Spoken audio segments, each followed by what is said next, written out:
Hello दोस्तों, स्वागत है एग्रीकल्चर एक्सपर्ट के इस ऑनलाइन प्लेटफॉर्म पर। और आज मैं आप सभी के सामने लेकर आया हूं उत्तर प्रदेश के अंदर बहुत सारी एग्रीकल्चर वैकेंसीज आई हैं। ठीक है। और वो जो वैकेंसीज आई हैं वो आई आपकी सरदार वल्लभ भाई Patel university of agriculture and technology, जो कि आपका मेरठ के अंदर स्थित है। वहाँ से बहुत सारी नॉन टीचिंग की और टीचिंग की पोस्टें आउट हुई हैं। ठीक है। तो हम वन बाय वन बात करेंगे कि टीचिंग की कौन सी पोस्टें हैं, ठीक है, और नॉन टीचिंग की आपकी कौन सी पोस्टें आउट हुई है। ठीक है। उनमें सबसे पहले अगर मैं बात करूं इनके फॉर्म डेट की, ठीक है, तो जो फॉर्म भरने की जो डेट है आपकी वो 3/7/2026 है, मतलब 3 जुलाई 2026 से लेकर के 3/8/2026 3 अगस्त तक आप फॉर्म इसका अप्लाई कर सकते हो। ठीक है। और इसका जो ऑफिशियल नोटिफिकेशन है वो आप अपनी यूनिवर्सिटी की जो वेबसाइट है www.svpuat.edu.in के ऊपर जाकर आप देख सकते हो। ठीक है। या फिर आपका जो हमारा रिक्रूटमेंट पोर्टल है www.recruitmentsvpuat.in, यहाँ पर भी आपको इसका कंप्लीट नोटिफिकेशन मिल जाएगा और वहीं से आपको इसका जो फॉर्म भरना है वो वाला भी आपको मिल जाएगा। ठीक है। एडवर्टाइजमेंट नंबर ये है आपका, यहाँ पर आपको मिल जाएगा। और ये जो मैं पोस्ट की बात कर रहा हूँ ये आपकी नॉन टीचिंग वाली पोस्ट है। ठीक है। नॉन टीचिंग वाली, नॉन टीचिंग जो पोस्ट है, ठीक है, नॉन टीचिंग के अंदर कौन कौन सी पोस्ट है सबसे पहले वो देख लेते हैं। तो सबसे पहली जो पोस्ट है आपकी फॉर्म मैनेजर की, ठीक है, फॉर्म मैनेजर की T4 वाली आपकी पोस्ट है। ठीक है। इसका जो पे स्केल है वो 35,400 से लेकर के 1,12,400 रुपये है, मतलब पे लेवल जो रहेगा आपका वो 6 रहेगा। ठीक है। इसकी जो टोटल पोस्ट है वो आपकी 6 रहेगी। इसके अंदर कैटेगरी वाइज जो पोस्ट है वो आप देख सकते हैं कितनी रहेगी। इसके बाद में अगर मैं बात करूं तो प्रोग्राम असिस्टेंट, लेकिन आपकी ये कंप्यूटर वाले स्टूडेंट्स के लिए है। ठीक है। जो एग्रीकल्चर स्टूडेंट के लिए दूसरी वैकेंसी है नॉन टीचिंग के अंदर वो है आपका प्रोग्राम असिस्टेंट, या फिर आप बोल सकते हैं उसको लैब टेक्नीशियन। ये दो पोस्टें हैं जो आपकी एग्रीकल्चर के स्टूडेंट्स के लिए सेम ही आपका पे लेवल रहेगा, 6 पे लेवल की रहेगी, सेम ही आपका सैलरी रहेगा इसके अंदर। बट इसके अंदर जो नंबर ऑफ पोस्ट है वो आपकी कितनी रहेगी, 11 रहेगी। इस प्रकार से आपकी टोटल 17 जो पोस्ट है वो एग्रीकल्चर ग्रेजुएट्स के लिए निकली हुई है। ठीक है। जो बीएससी किए हुए हैं, ठीक है, उनके लिए आपकी ये 2 पोस्ट रहने वाली है। ठीक है। अब हम इसके अंदर क्वालिफिकेशन वगैरह की भी बात कर लेंगे कि कौन कौन स्टूडेंट इसके अंदर दे सकते हैं।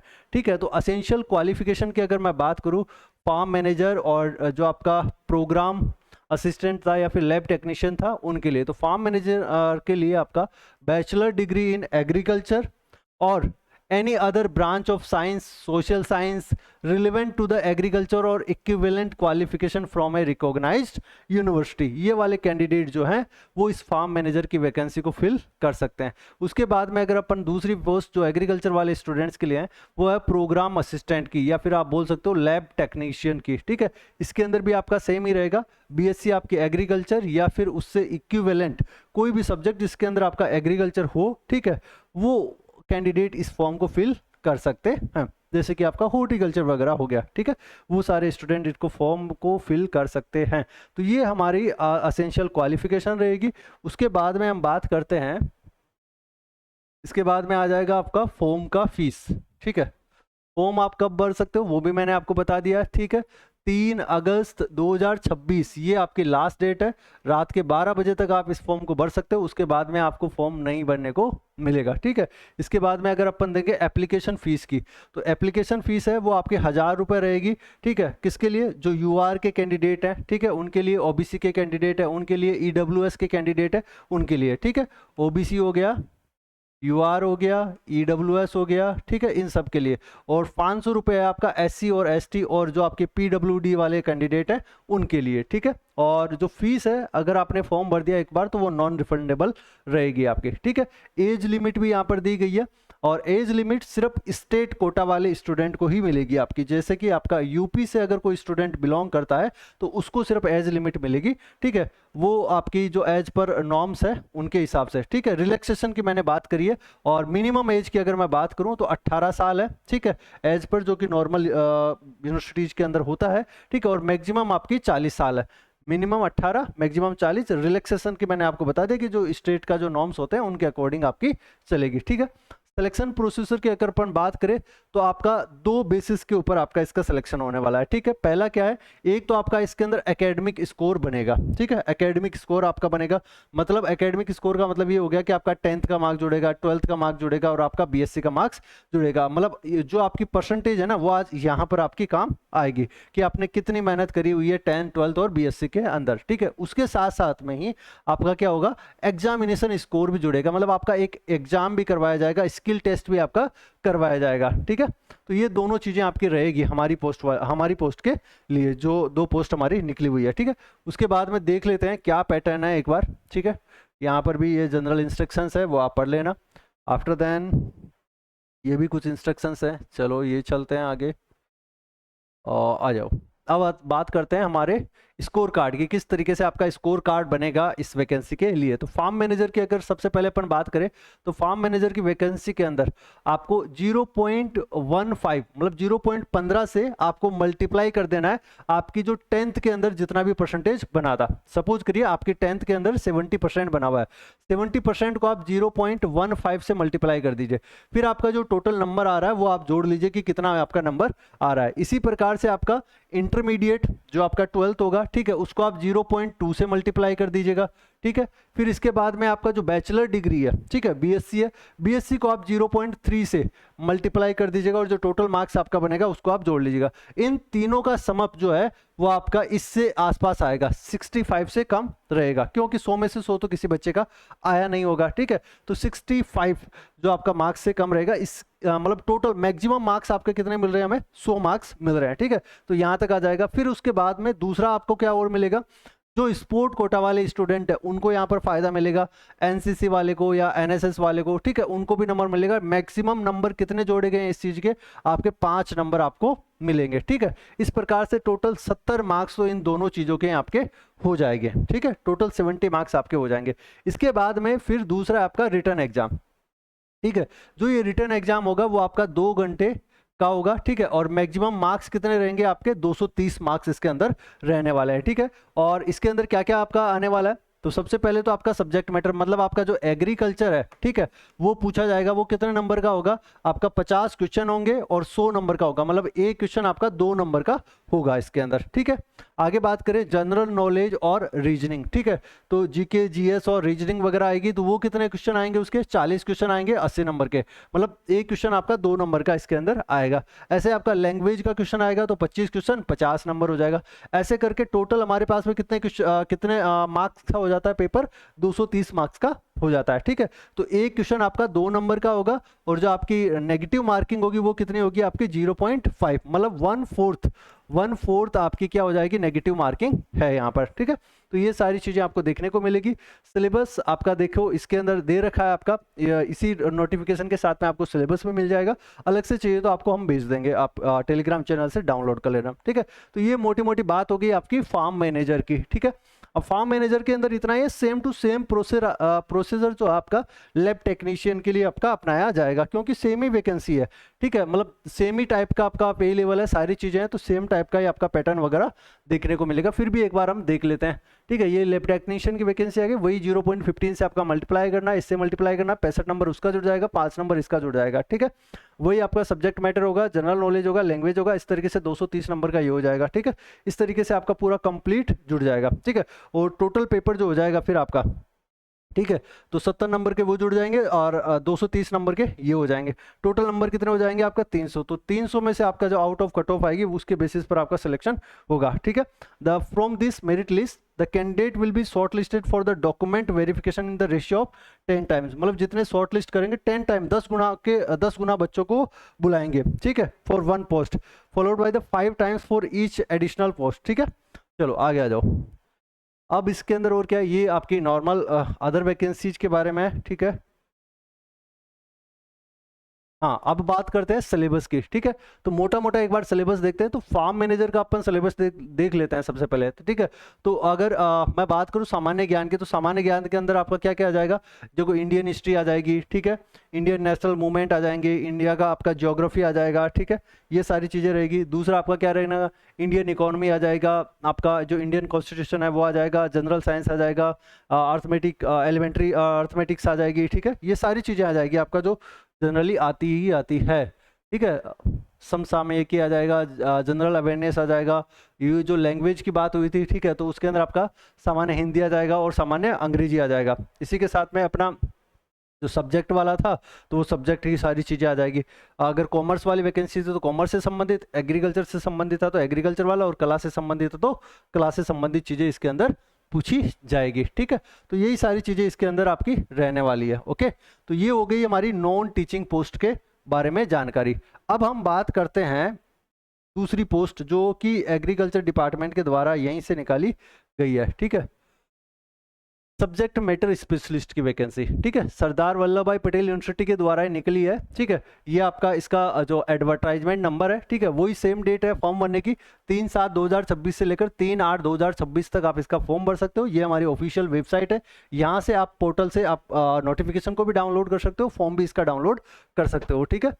ये जो vacancies application are invited to following non teaching post, ये भी आपकी नॉन टीचिंग पोस्ट है, एसएमएस की होती है, ठीक है। और फॉर द कृषि विज्ञान के अंदर, ठीक है, केवीके के अंदर होगी, 100% आईसीआर फंडेड आपकी होती है, ठीक है। और ये शायद आपकी परमानेंट जॉब है। ओके, चलो इसके अंदर आपकी एसएमएस की पोस्ट निकली है सब्जेक्ट मैटर स्पेशलिस्ट की। कौन कौन से सब्जेक्ट के अंदर निकली है, देखो पहले मैं आपको ये बता देता हूँ, ये जो जितने भी पोस्ट हैं आपकी एसएमएस की निकली है, इसके अंदर मिनिमम क्वालिफिकेशन आपकी मास्टर होती है, ठीक है। बीएससी वाले बच्चे इसके अंदर आपके अप्लाई नहीं कर सकते, मिनिमम क्वालिफिकेशन होती है जिसके पास में एमएससी किया हुआ हो, ठीक है। अब देख लो कौन कौन से सब्जेक्ट के अंदर है जो एमएससी वाले कैंडिडेट है। एग्रीकल्चर एक्सटेंशन के अंदर है, ठीक है, जिसका पे लेवल जो है आपका ग्रेड पे है आपका 5400, ठीक है। और सैलरी जो आपका 15,600 लेकर 39,100 रुपये आपकी रहने वाली है, ठीक है। और टोटल जो पोस्ट है इसके अंदर, ठीक है, वो कितनी निकली हुई है, 4 पोस्ट है, ठीक है।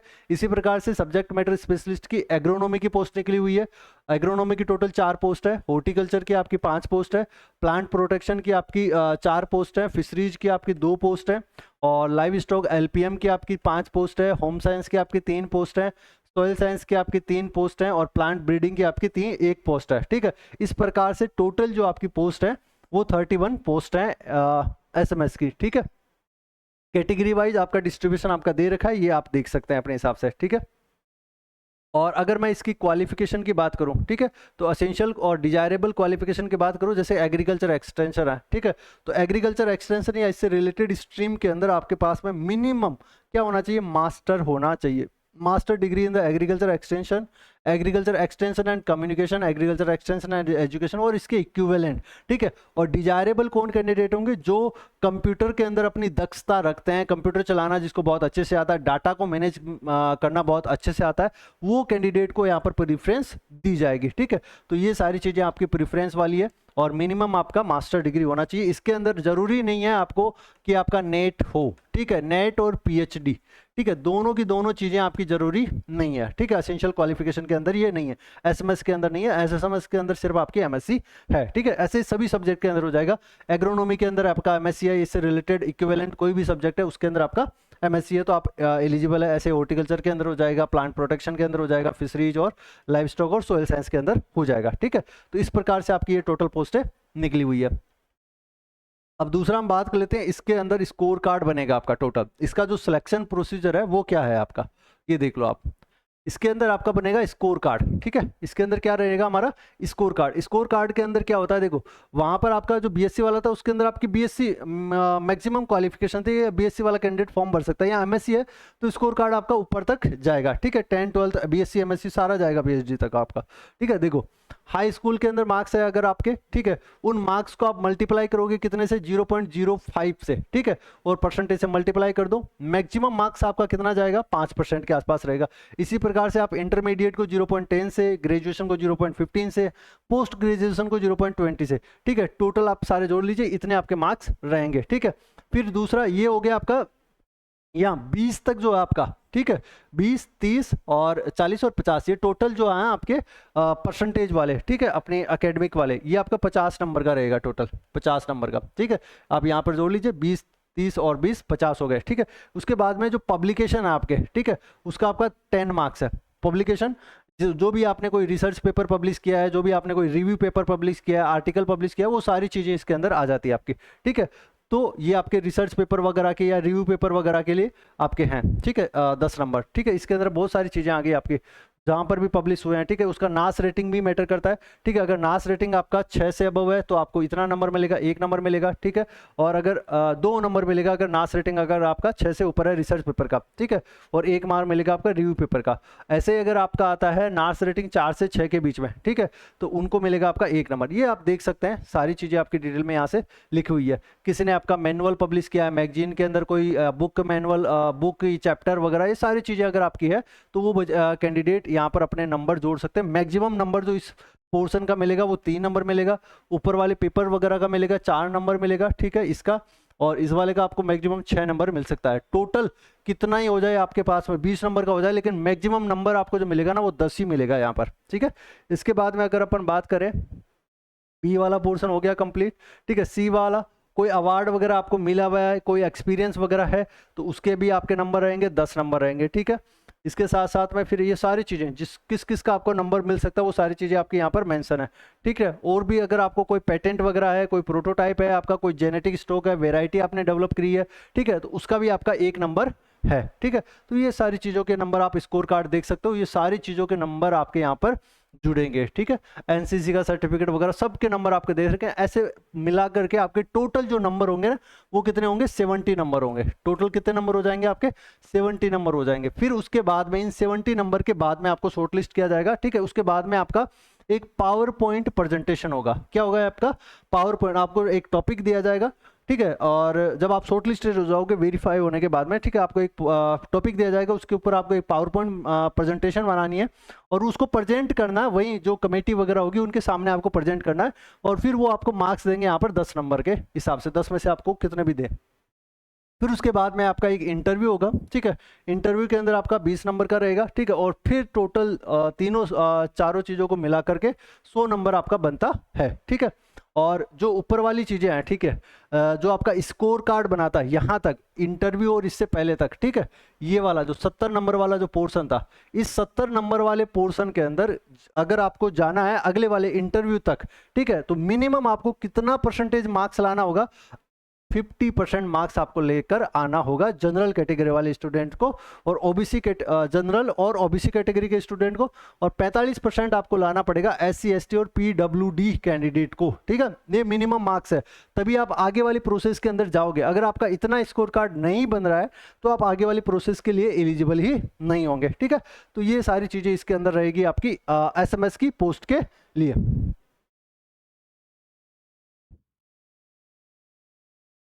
ठीक है। और जो फाइनल सिलेक्शन हो ना वो सारे के सारे मार्क्स आपके जुड़ेंगे उसके अंदर, ऊपर वाले भी जुड़ेंगे और नीचे वाले भी आपके जुड़ेंगे, ठीक है। तो ये बात हो गई हमारी एसएमएस की पोस्ट की, ठीक है। ये कुछ फिर एनेक्सर्स हैं वो सारे आप देख लेना बाद में।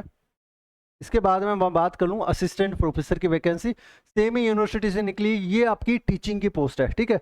अभी तक जो हमने बात करी वो आपकी नॉन टीचिंग पोस्ट थी, ये हमारी टीचिंग की पोस्ट है। वही सेम डेट रहेगी आपकी फॉर्म फिलिंग की, कौन सी रहेगी आपकी, 3 जुलाई से लेकर के 3 अगस्त तक आपकी डेट रहेगी, ठीक है। और अलग अलग वैकेंसीज निकली है अलग अलग कॉलेजेस के अंदर। सरदार वल्लभ भाई पटेल के अंडर में जितने भी कॉलेजेस आती हैं, ठीक है, कुछ कॉलेजेस, सारे कॉलेजेस के अंदर नहीं, कुछ कुछ कॉलेजेस, जैसे कि हॉर्टिकल्चर वाला कॉलेज है तो हॉर्टिकल्चर वाले कॉलेज के अंदर वैकेंसीज निकली है। पीएचडी की वैकेंसी निकली है, ठीक है। टोटल कितनी पोस्ट है आपकी, 2 पोस्ट है। इसी प्रकार से प्लांट पैथोलॉजी की वैकेंसी निकली है तो उसकी 1 पोस्ट है, ठीक है। और फ्लोरिकल्चर और लैंडस्केपिंग के लिए आपकी निकली हुई है तो 1 पोस्ट है, ठीक है। इसी प्रकार से नेचुरल रिसोर्सेज मैनेजमेंट में एग्रो फॉरेस्ट्री की वैकेंसी निकली है तो वो 1 है। फ्रूट ब्रीडिंग या फ्रूट साइंस के अंदर 1 पोस्ट है। फिजियोलॉजी की 1 पोस्ट है। वेजिटेबल ब्रीडिंग या वेजिटेबल साइंस के अंदर आपकी 1 पोस्ट है। वेजिटेबल साइंस वेजिटेबल प्रोडक्शन के अंदर 1 पोस्ट है आपका। एग्रीकल्चरल इकोनॉमिक्स की 1 पोस्ट है। इसी प्रकार से आपकी ये सारी वैकेंसीज निकली, आप देख सकते हैं यहाँ पर, ठीक है। ये आपकी पोस्ट हार्वेस्ट टेक्नोलॉजी और फूड प्रोसेसिंग वाले कॉलेज के अंदर निकली हुई है, ठीक है। टोटल ये आपकी पोस्ट है। अलग अलग सब्जेक्ट या अलग अलग सब्जेक्ट और डिसिप्लिन की आपकी पोस्ट है, देख सकते हो। इसी प्रकार से फिर मैं बात करूँ कॉलेज ऑफ टेक्नोलॉजी, उसके अंदर आपकी निकली हुई है, ठीक है, ये भी आप देख सकते हैं, ठीक है। और अगर मैं बात करूँ तो कॉलेज ऑफ एग्रीकल्चर के अंदर सिर्फ आपकी 1 ही पोस्ट निकली हुई है, एग्रीकल्चर वाले के अंदर एग्रीकल्चर एक्सटेंशन की, लेकिन हॉर्टिकल्चर वाली भी इसी के अंदर आपकी आती है, वो भी आप देख लेना, उसके अंदर भी आप एलिजिबल होते हैं, ठीक है। बायोटेक्नोलॉजी के अंदर आपकी 2 पोस्टें निकली हुई है। शुगर केन साइंस और टेक्नोलॉजी इस कॉलेज के अंदर भी आपकी पोस्टें निकली हुई है, ठीक है। तो ये एग्रोनॉमी वाले बंदे इसके अंदर एलिजिबल रहेंगे, ठीक है। वेटनरी और एनिमल साइंस के अंदर भी आपकी पोस्टें निकली हुई है। पे स्केल की अगर मैं बात करूं तो लेवल 10 की आपकी पोस्ट होती है, जो इंडिया के अंदर एग्रीकल्चर की जो हाईएस्ट पेड जॉब होती है, ठीक है, मतलब जिसमें डायरेक्ट रिक्रूटमेंट होता है, ठीक है, डायरेक्ट रिक्रूटमेंट वाली हाईएस्ट पे लेवल की जो जॉब होती है वो यही होती है, लेवल 10 वाली वैकेंसी असिस्टेंट प्रोफेसर की, ठीक है। जो इसका पे लेवल होता है वो 57,000 से आपका स्टार्ट हो जाता है, 57,700 रुपए से, ठीक है। और ये इसके जो यूपी गवर्नमेंट आती है उसके अंडर के नॉर्म्स है, ठीक है। इसके अंदर जो आपका मिनिमम क्वालिफिकेशन होगा वो मैं आपको बता देता हूँ। मिनिमम क्वालिफिकेशन आपका एमएससी होना चाहिए, एमएससी के साथ में आपका नेट होना चाहिए एग्रीकल्चर और हॉर्टिकल्चर वाली जॉब्स के लिए, ठीक है। जो बीटेक वाली जॉब है या इंजीनियरिंग वाली जॉब है उनकी आपकी अलग रह जाएगी, उनके अंदर आपकी क्वालिफिकेशन जो BE, BTech, BS, ME, MTech, MS और ये सारी चीज़ें आपकी एलिजिबल रहेंगी, ये कैंडिडेट सारे के सारे, ठीक है। और मिनिमम आपका मैंने बता दिया एमएससी नेट आपके पास में होना चाहिए। अगर बाय द वे आपके पास में एमएससी है और नेट नहीं है, तो नेट नहीं है तो फिर उस केस के अंदर आपको क्या होना चाहिए, पीएचडी आपके पास में होना चाहिए, पीएचडी होना चाहिए। पीएचडी के साथ में भी कुछ शर्तें हैं, उसके साथ में आपको रिसर्च पेपर भी होना चाहिए, ठीक है। ये कुछ शर्तें हैं, तो वो शर्तें कि आप भी इसके अंदर देख लेना, ठीक है। मिनिमम आपको एमएससी वाला कैंडिडेट है तो उसका नेट होना चाहिए, और नेट नहीं है तो आपके पास में पीएचडी होनी चाहिए, पीएचडी के साथ में आपके पेपर होने चाहिए, ठीक है। तो ये, और जनरल कैटेगरी वाले जो स्टूडेंट है उनका मतलब एमएससी भी है, वो कितने मार्क्स होने चाहिए, मिनिमम 55% आपके रहने चाहिए, ठीक है। तो ये सारे कैटेगरीज जो हैं वो आप देख लेना एक बार के लिए, ठीक है। और इसके अंदर भी आपका स्कोर कार्ड बनेगा, जैसा आपका पहले स्कोर कार्ड बना था, सेम टू सेम इसी के अंदर भी एसएमएस में जैसा स्कोर कार्ड बना था वैसा का वैसा इसके अंदर भी आपका स्कोर कार्ड बनेगा, ठीक है। ये कंसर्न सब्जेक्ट किस किस सब्जेक्ट के अंदर आपको एमएससी या पीएचडी की डिग्री होनी चाहिए वो देख सकते हैं आप, ठीक है। जैसे कि पोस्ट हार्वेस्ट टेक्नोलॉजी है तो post harvest technology horticulture with specialisation in PhD, ठीक है। और अगर पैथोलॉजी की बात करें तो प्लांट पैथोलॉजी के अंदर होना चाहिए, और स्पेशलाइजेशन भी दे रखा है यहाँ पर, अगर आपके पास में निमेटोलॉजी है स्पेशलाइजेशन, ठीक है, तो इसके अंदर आपको प्रीफ्रेंस दी जाएगी, ठीक है। इसी प्रकार से सारी की सारी दे रखी है, आप देख सकते हैं, ठीक है। आगे चलते हैं, इसका स्कोर कार्ड एक बार देख लेते हैं लास्ट।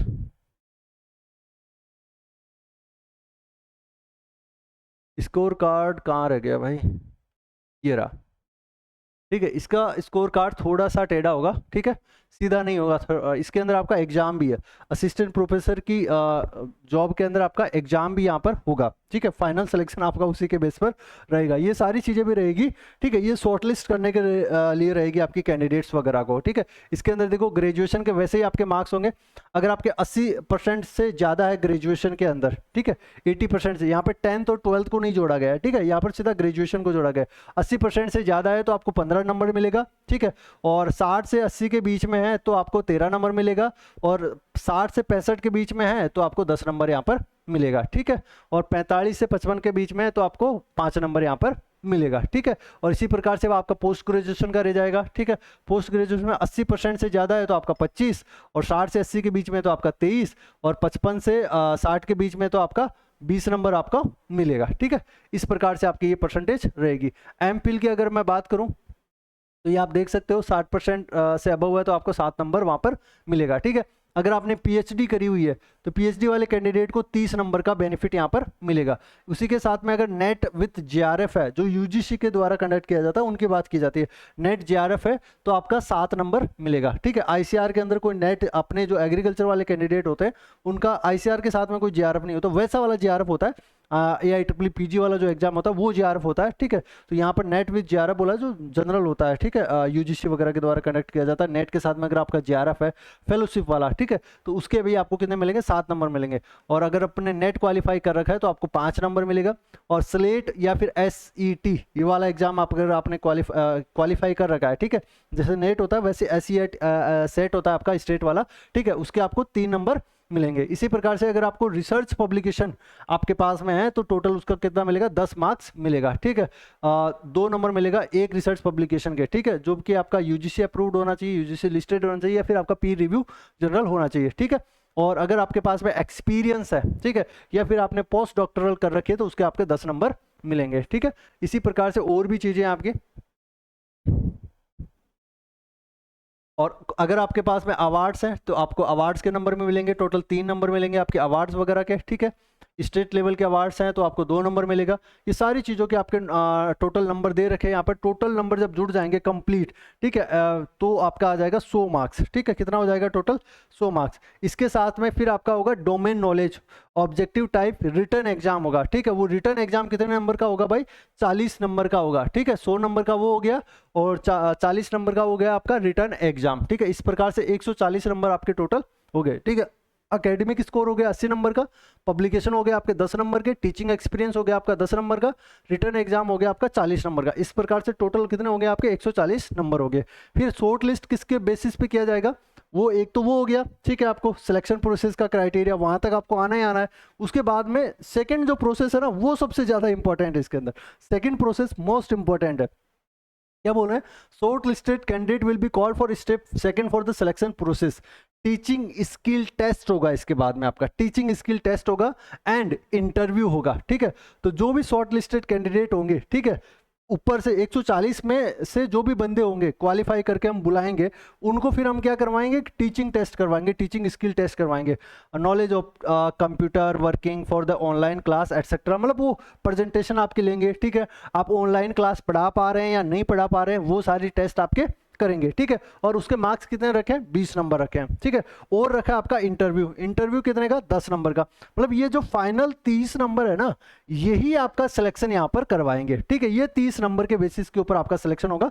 ऊपर वाले सिर्फ आपको शॉर्ट लिस्ट करने के लिए बुलाएंगे। 30 नंबर लास्ट में, इसी 30 नंबर के बेसिस पर आपका सिलेक्शन माना जाएगा। ठीक है, तो यही आपका मेन है। ठीक है,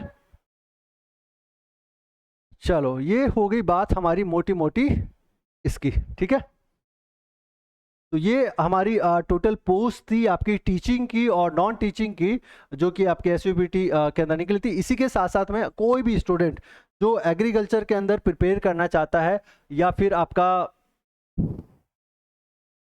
यूपीएससीटी के लिए तैयारी कर रहा है, तो एग्रीकल्चर एक्सपर्ट के ऑनलाइन प्लेटफॉर्म के ऊपर आप जा सकते हैं। ठीक है, किसी भी आईसीआर की एग्जाम की तैयारी हो, जैसा कि आप सभी को पता है अभी नेट कंपलसरी मांगा आपकी असिस्टेंट प्रोफेसर की एग्जाम के अंदर। ठीक है, ऐसी बहुत सारे एग्जाम्स है जहां पर आपका नेट कंपलसरी होता है एपी के लिए, मोस्ट ऑफ द एपी की वैकेंसीज के लिए। ठीक है, तो हमने जो है नेट के बैचेज भी आपके चला रखे हैं। ठीक है, आईसीआर जेआरएफ एसआरएफ के बैचेज भी चला रखे हैं, स्टेट कॉम्पिटिटिव एग्जाम्स होती हैं उनके बैचेज भी चला रहे हैं। जो भी इंटरेस्टेड कैंडिडेट हैं वो इन बैचेज के अंदर एनरोल हो सकता है और अपनी पढ़ाई को सुचारू रूप से कंटिन्यू रूप चला सकता है और अच्छी तैयारी कर सकता है और इन एग्जाम्स के अंदर आपका सिलेक्शन ले सकता है। ठीक है, तो सभी एग्जाम्स के हमारे बैचेज हैं वो ऑलरेडी लॉन्च है, अपनी वेबसाइट के ऊपर मिल जाएगा agricultureexpert.org के ऊपर आप जाइए, वहां पर विजिट करिए, आपको मिल जाएगा यहाँ पर। ठीक है, चलो मिलते हैं फिर किसी एक नई वैकेंसी के साथ में।